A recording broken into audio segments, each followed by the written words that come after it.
Magkaibigan sina Aurora at Catherine. Nagkakilala lang kami nitong siraulong Jaime na ito dahil sa mga girlfriend namin. Natatawang kwento ni Rex. Best of friends talaga ang asawa niyang si Catherine at ang asawa ni Jaime na si Aurora since high school. Akala ko pa nga dati pinupormahan nitong si Jaime si Catherine kaya anabangan ko to sa daan dati para bugbugin sana. Malakas na natawa si Rex nang maalala ang tagpo na yon. Mabuti na lang talaga at dumating si Catherine kasama si Aurora noon kung hindi ay, baka na hospital na tong buwisit na to. Malakas na tumawa din si Jaime. Naalala ko ngayon. Para pa akong timang dati noon na sunod ng sunod kay Aurora kung saan yun pupunta, dahil akala ko kinikita ng pasekreto itong si hinayupak na to. Nailang na lang si Jaime sa katangahan na ginawa dati na pagmamanman sa pinakamamahal na asawa noon, palagi ko kasing nakikita na kasabay lagi na lumalabas para mamasyal itong si Aurora at Rex. Yun pala bodyguard lang ni Catherine itong si Rex. Todo bakod noon. Malalim na ang gabi ngunit buhay na buhay pa din sina Rex, Jaime, Steven at Adam. Kasalukuyan silang nag-iinuman sa may treehouse na ginawa ni Steven noon. Ang mga babae naman ay nasa loob ng bahay at pinapatulog muna ang mga bata. Nang dumating sila galing airport kanina at katapos ng pagkikita ng dating magkaibigan ay sinimulan kanina ang pamamanhikan. It may sound so cliché pero masaya si Steven dahil opisyal niya nang ang asawa si Althea kahit pa nakasal naman na sila. Nagpakain pa mismo ang ninong Rex niya kanina sa plaza. Ang ibang ganda nila ay inilagay sa plaza para doon magsalo-salo ang kabarangay nila. Kaya naman mga close friends lang nila ang nasa may bahay kasama nilang mag-celebrate. Double occasion daw yun sabi ng ninong niya. Kakaiba lang ang feeling kapag alam mo na talaga na wala nang aagaw pa sa taong mahal mo. He's happy. He felt like he's on cloud 9. Ngayon ikinikwento ni na Rex at Jaime kung bakit sila nagkakilala. It was really a chaotic meeting but ended up a good friendship. Isang beses pang ang nagpang-abot kami nitong si Jaime, natatawa pang tinapik ni Rex ang braso ni Jaime, ayon nagsuntukan pa kami dati. Kung hindi lang dumating sina Aurora at Catherine baka parehas kaming baldado na ngayon. Galit na galit noon sa akin ang mahal kong asawa, saad naman ni Jaime. Ayaw na ayaw kasi ni Aurora na nakikipagbasag ulo ako. Halos isang linggo akong hindi pinansin. Akala ko nga hiwalayan ako Mabuti pa nga't nagalit lang sa iyo si Aurora. Ismad naman ni Rex. Pag-uwi pa nga namin ni Catherine noon ay binugbog pa ako. Hindi talaga ako tinigilan hanggat hindi pumutok ang labi ko. Ang malala doon ay hindi pa ako pinatabi sa pagtulog. Mataman lang na nakikinig sina Steven at Adam sa kwento ng tatay at ninong. Tumatawa sila minsan dahil halatang magkakilala talaga dati pa ang ninong at tatay niya. Parang natural na lang kasi sa kanilang dalawa nagmagmurahan. That's where our friendship started. Kung saan gumagala ang dalawa, kasama kami lagi. Minsan napagkamalan pa kaming mag-jowa ng Tinder sa Baclaran dati. Palagi daw kasi kaming nakikita ni Jaime na magkasama na uli ng pagkain. Kwento ni Rex. Tapos noong nalaman ni Aurora at Catherine iyon, pinagpanggap kami nilang bakla at mag-jowa. Pagpapatuloy ni Jaime, hindi naman kami makahindi at baka hiwalayan pa kami. Bahala na kung nakakahiya ang pinaggagawa namin dati makita lang na masaya sila. Masaya na din kami kahit palabag naman sa loob namin yun. Ang kaninang masayang mata ni Rex ay nabahira ng lungkot. Sayang nga lang at hindi na nila naabutan na lumaki ang mga anak nila. Naging malungkot din ang tinig ni Jaime, nagplano pa naman ang dalawang yun na papag-asawahin ang mga anak nila. Malas lang at naging puros babae sila. It's been 2 decades since our last meeting, right Jaime? Kalabit ni Rex sa katumangala sa kalangitan. 20 years without meeting each other. Si Catherine ay 2 months pregnant nang magdesisyon kaming lumipat ng bahay. Buwisit kasi si Daddy, ayaw akong maging masaya sa piling ni Catherine. Tipid na ngumiti si Jaime. Todo iyak pa si Aurora noon dahil daw iniwan siya ni Catherine nang wala man lang palem. Reminiscing their old memories with their wives. Huminga ng malalim sina Rex at Jaime. Hanggang alaala na lang talaga ang pinakamamahal nilang asawa. Kung sana ay nabigyan lang sila ng pagkakataon na magkasama muli sila ng kani-kanilang asawa, they would treasure it with their lives. Mas masaya pa sana sila kung nandito din ang kanilang mga asawa. Natapos lang ang inuman ng mga magbiyenan nang sunduin sila nina Althea at Katrina. Kung hindi pa sila pinigilan ng dalawa tiyak aabutan sila hanggang umaga. Hindi kasi nauubusan ng kwento ang dalawang matanda. Puros pa naman kalukuhan ang kinikwento. Kayong apat, turo ni Althea sa dalawang lasing na matanda na inilalayan na lang ng manugang, doon kayo sa kwarto ni tatay. Kasyang-kasya kayo doon dahil malawak naman ang kwarto ni tatay. Agad naman na umalma ang dalawang binata. My wife, I can't sleep without you by my side. Reklamo ni Adam sa asawa. Please, let's sleep together, my lovely wife. Nakatulog ka ng ilang taon nang wala ako sa tabi mo Adam. Huwag mo kong artihan dyan. Tugon ni Katrina sa asawa sa kasinulyapan ng kanyang daddy, and please daddy. Don't do anything stupid. Wala tayo sa bahay kaya umayos ka. Yes, my precious. Lasing na saad ni Rex. Ako, misis ko, hindi mo ba ako papatabihin sa'yo? Talagang tinuro pa ni Steven sa sarili. Umiling si Althea, si Ate Katrina ang katabi ko ngayon gabi at sa mga susunod pa. Kayong dalawa ng bahala nina tatay at tito. Huwag kayong mag-iingay at tulog na ang mga bata.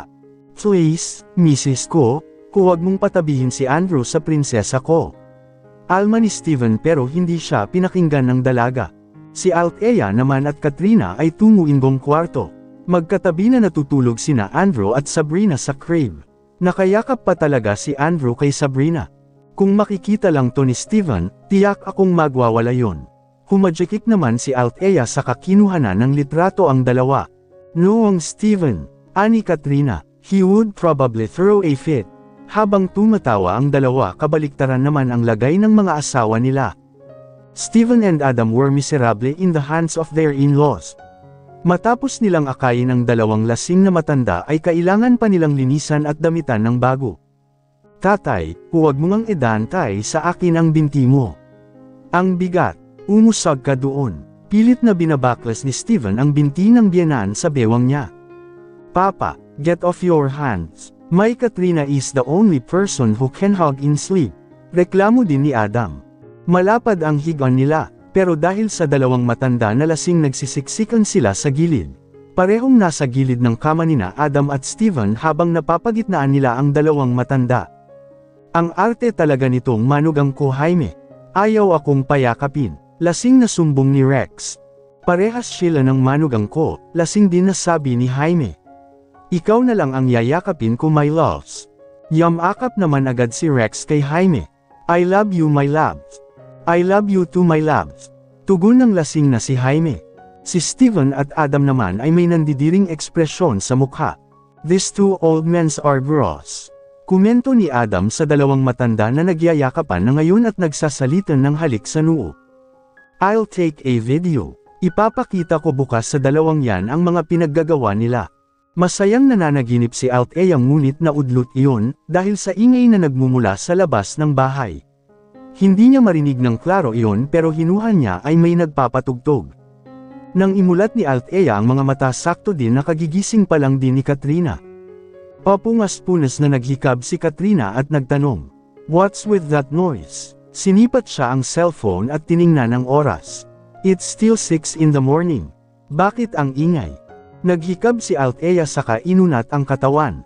Ewan ko din, pero feeling ko, alam ko kung sino ang may kagagawan sa ingay na yon. Makukurot ko talaga sa singit si Daddy. Ang aga-aga pang mambulabog. Tama naman na nagising ang dalawang bata. Kinarga yun pareho ni Katrina at Althea. Ayaw pang ang bitawan ni Andrew si Sabrina siya na daw ang kakarga.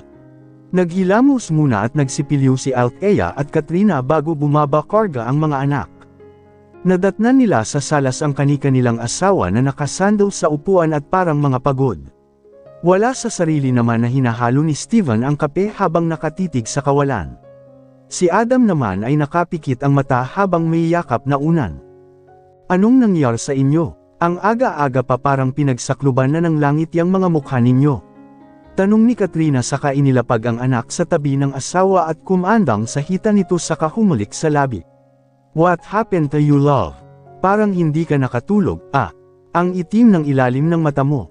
The two lovebirds looked very sweet. Parang natural na gawain na lang nila ang humulik sa isa't isa kahit pa may mga taong nakakakita sa kanila. Papa and Tatay Jaime happens. Saad ni Adam sa asawa. Napuyat kami sa kanila dalawa kagabi.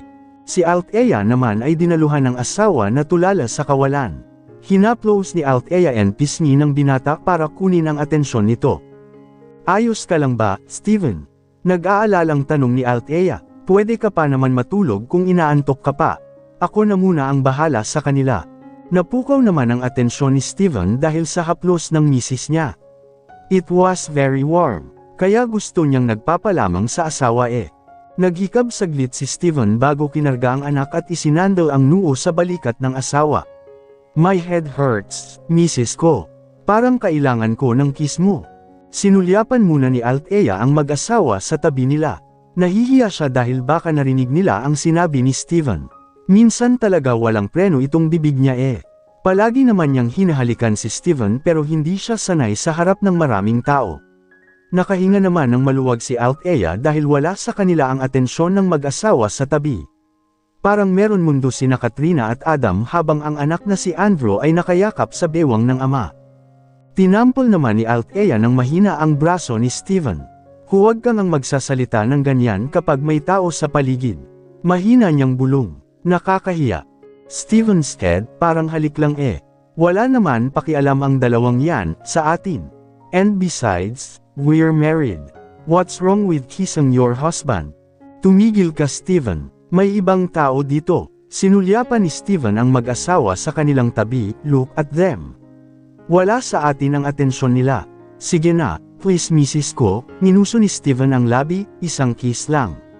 Please. Para hindi na sumagot ang ulo ko po. Natawa pa ng mahina si Althea. Behave, Steven. Isang kiss lang, promise. Sige na, isa nga lang Pamimilit pa nito. Umikot naman ang mata ni Althea. Isa lang, ha? Isang masayang ngiti ang sumilay sa labi ng binata. Opo, one kiss lang. Pinatakan ni Althea ang malambot na labi ni Steven. Mabilis na halik lang sana ang plano ni Althea pero bigla na lang kinabig ni Steven ang batok niya at pinalalim ang halik. Sinipsip pa nito ang dila niya. Sarap, ani Steven nang maghiwalay sila ng labi. Isa pa nga. Mabilis naman na hinampas ni Althea ang braso ni Steven. Mabuti na lang talaga at nakapagsipilyo siya kanina. Pinanlakihan ni Althea ng mata ang pilyong binata. Tumigil ka, Steven. Ang aga-aga pa. Kung gaano katensyonado si Althea, kabaliktaran naman iyon si Steven. Patawa-tawa lang ito na animoy sayang-saya sa nangyar. Last na, ungot muli ni Steven. Isa na lang nahalik tapos mamaya naman ang iba. Sige na, just one last kiss, misis ko. Hinampos muli ni Althea si Steven, sesamin ka na sa kin kaya tumigil ka dyan. Ang loko parang hindi apektado. Tumawa lang. Battered husband ka din. Napunta ang atensyon ni Steven at Althea sa taong nagtanong yun. It was Adam. Tumango si Steven, palibasa ay mahal ko kaya sinasaktan lang ako. Kiss lang naman ang hinihingi ko pero nakailang hampas muna bago ibigay. Ganyan din ako dito sa asawa, tinuro ni Adam ang asawa na nakakandong sa kanya at masama ang tingin. Pero okay lang, mahal ko naman kaya willing akong magpabugbog. Sus, mga takusa naman kayo masyado. Sa amin dalawa ng asawa ko, ako ang boss. Ako ang lalaki kaya ako ang hari sa amin. Ako ang batas. Ani ng boses na kada rating lang. Shut up, dad. Hindi ganyan ang kwento na narinig ko. Under ka nga ni mommy Takot ka kaya sa kanya. Umikot ang mata ni Katrina, nandito na naman ang maangin niyang ama. Mali ang nasagap mo na chismis, my princess. Tanggi ni Rex. I am the law of the house. Ang mommy mo ang takot sa kin. Not the other way around. Tinapik-tapik naman ni Jaime ang balikat ng kaibigan sa kaumiling, tumahimik ka na dyan gago. Umiiyak ka nga dati kapag hindi ka niyayakap ni Catherine Umismid si Rex. Nagsalita ang nagwala lang naman dahil hindi hinawakan ang kamay ni Aurora dati tuwing namamasyal. Kaysa naman sayo na nanuntok ng salesman dahil kinausap si Catherine nagtatanong lang naman kung anong size ng sapatos ang bibilhin. Ribat naman ni Jaime. Kaysa naman sayo na nilanat ng dahil sa selos pinsan lang naman ni Aurora ang kausap dati sa cellphone. Sagot naman ni Rex. Wala sa kanilang dalawa ang nagpatalo. Lantaran na ng sikreto to. Sus, ikaw nga, nagmamaktol kapag hindi pinapansin ni Catherine. Ayaw patalo ni Jaime. Umismid naman si Rex, wala din balak magpatalo. Ikaw nga, nahimatay noong hinalikan ni Aurora sa labi sa first anniversary nyo eh. Huwag mong itanggi yun, nakita ko yun, huwag kang ano dyan. Sus, ikaw nga, Dad, stop bickering with Tito Jaime. Ang aga-aga pa nagbabangayan na kayo dyan. Puros naman walang kwenta, pidgel ni Katrina sa ama. Kung walang pipigil sa kanina malamang aabutin sila hanggang bukas sa pagtatalo dahil walang may balak na sumuko. Itong si Jaime kasi, anong ako? Ikaw naman tong nagsisimula. Tatay, tumahimik ka na dyan. Pidgel ni Althea sa tatay. Kapag hindi niya papapatigilan ang tatay baka magbangayan na naman ang dalawang to. Saan ba kayo nanggaling? Bakit wala kayong mga damit? Wala kasing damit ang dalawang matanda. Basa pa ang mga buhok nito at katawan na animoy naligo sa pawis. May bitbit pa na portable speaker ang tatay niya. Diyan lang kami sa labas. Sagot ni Rex sa kasinenyasan si Jaime. Habang si Jaime naman ay nakuha agad ang senadoryas ni Rex. Music maestro, kumpas ni Jaime sa kamay at bigla na lang tumugtog ang dala nitong portable speaker at nagsimula naman sumayaw ang dalawang matanda. Si Jaime ay sumasayaw na parang nalulunod. Pinisil pa nito ang ilong habang si Rex naman ay nagpagiling-hiling na parang uod. Nang makita ng batang Andrew ang ginagawa ng dalawang lolo nito, tumayo ito sa kinauupuan at sumayaw din. Sayaw din po si Baby Andrew. Nagkatinginan naman sina Steven at Adam at gaya ng tatlo ngayon, sumayaw din ang dalawa na parang mga baliw na nakawala sa mental. Si Althea naman at Katrina ay nagkatinginan. Iisa lang ang nasa isip ng dalawa. Parang gusto ko na lang matulog ulit. Si Althea. This is unbelievable. Ani Katrina. So, when's the wedding? Tanong ni Ate Katrina sa kanila. Hapon na ngayon at nakatambay lang sila sa labas ng kanilang bahay. Maganda ang view sa labas kaya doon nila naisipan tumambay lang muna. They were having. Nakaupo sila sa pabilog na lamesa sa ilalim ng puno. It was such a nice scenery outside with relaxing vibe.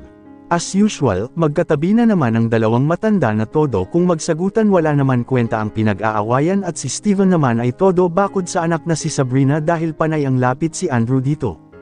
Mukhang hindi pa rin nalilimutan ni Steven ang sinabi dati ni Andrew na pakakasalan ng anak. Habang sina Katrina naman at Adam ay may sariling mundo. Naglalampungan kahit saan. It was their everyday routine. 3 linggo na mula noong bumisita ang pamilya ni Steven sa kanila. Perennial anay na lang si Althea na palaging maingay ang bahay nila. Minsan kasali si Tonton at Ate Linda niya sa kabaliwan ng pamilya niya. It was really a happy memories to be treasured. Mas lalo tuloy tumaas ang mga kilay ng Marites Gang. Ang dami nilang say, kaya hindi umaangat ang Pilipinas dahil sa mga taong kagaya nila. Hindi na lang maging masaya para sa ibang tao. Tumingin muna si Steven bago sumagot. It's Althea's choice of date, place and the theme. Siya ang pipili sa kung anong gusto niya sa kasal namin. Ako lang ang gagastos. I want our wedding to her dream wedding. Malambing na tugon ni Steven habang ang mga mata ay nakatingin sa dalaga na puno ng pagmamahal. Masuyong ngumiti ang dala sa kahinawakan ng kamay ng asawa, simple lang naman ang gusto kong kasal eh. Ayos na sa akin na pamilya lang ang dadalo.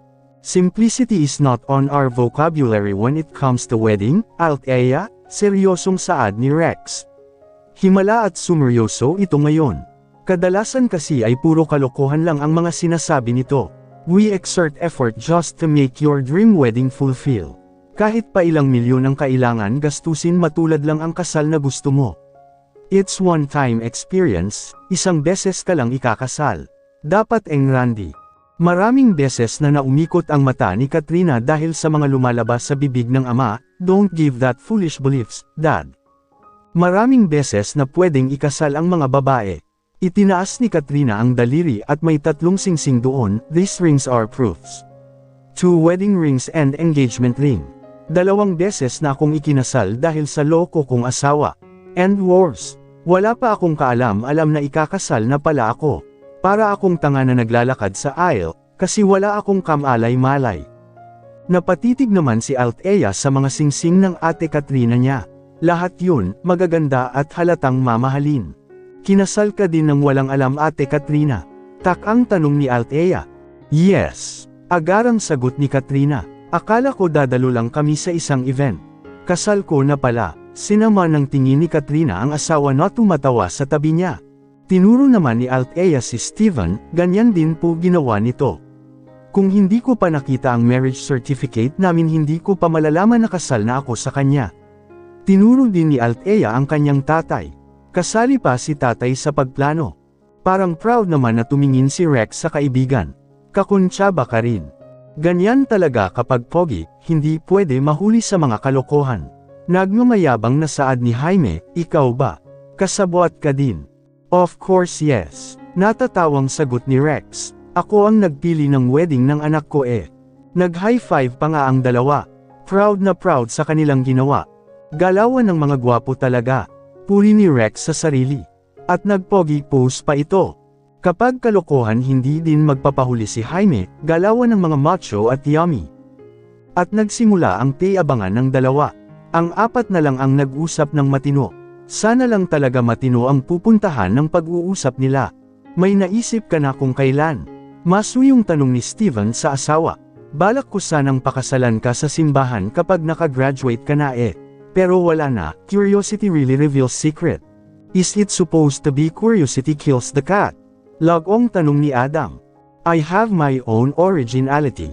Tugon ni Steven. And my missus here isn't a cat. That's good. Sang-ayon ni Adam. I should also made mine. Dapat yung unique. Konting sama nyo na lang kay Daddy at Tito Jaime, magiging katulad na nyo na sila. Kayo ang second generation nila. Nakangiwing kumanto ni Katrina. Konti na lang talaga magiging kayaga na nila ang dalawang matanda. Kaya nga, Althea agreed. Sa inyo ng dalawa ipapamana ni Tatay at Tito Rex ang kabaliwan nila. It's okay, galawan ng mga gwapo. Sabay na tugon ni Steven at Adam. Umiling sina Althea at Katrina. Napapalibutan sila ng mga baliw. Sila na lang yata ang matino sa kanilang pamilya. Ang sana lang talaga hindi mamana ng mga anak nila ang kabaliwan ng apat na lalaki. Kung sino pa talaga itong matanda sila pa ang kailangan bantayan.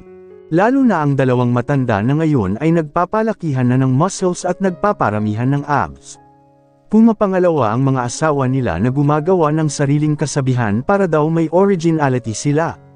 Mga loko talaga. Buti pa itong si Andrew ay walang ibang inatupag kundi ang haplosan ang pisngi ni Sabrina at halik-halikan iyon. Kahit na ang grupo ng mga baliw sa pamilya ay masaya sila. Masaya kahit madalas manakit ang kanilang ulo dahil sa sobrang pasaway. Dahil hapon na pumasok na sa loob sina Althea at Katrina dahil baka mahamugan pa ang mga anak. Nagpaiwan naman ang apat na mga baliw sa labas. Still doing their things. Nakapagplano naman sila tungkol sa kasal kahit papaano. Sa susunod daw buwan ay opisyal na talaga silang ikakasal ni Steven. Balak pa nga ni Steven na sunod daw na linggo. Hindi niya na daw kasi maghintay pa ng isang buwan. Nakahiga na si Althea at pinapaded ang anak nang may naramdaman siyang humulik sa balikat niya. I love you. Iyon agad ang unang sinabi ng lalaking mahal niya. Pilit naman na nilabanan ni Althea ang kilig. Tumikim siya at nagtanong, nakagawa ka na ng bago mong kasabihan.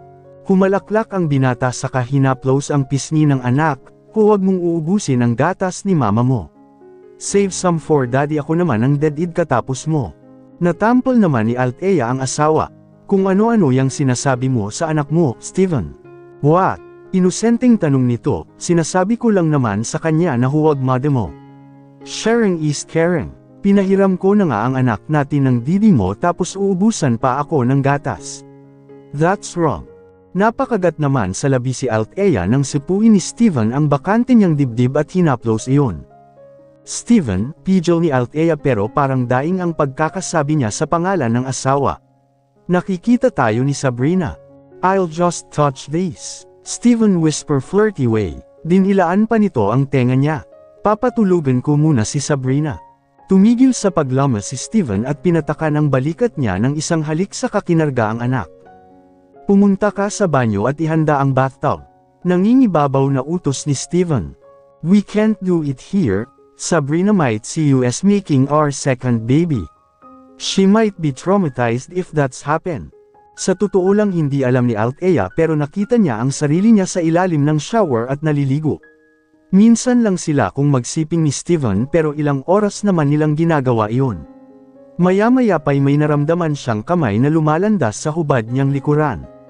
I miss this. Ani Steven saka pinaglandas ang palad sa gitna ng bahagi ng asawa. I can't wait to devour this, Mrs. Ko. And they both savored their nakedness under the shower for hours.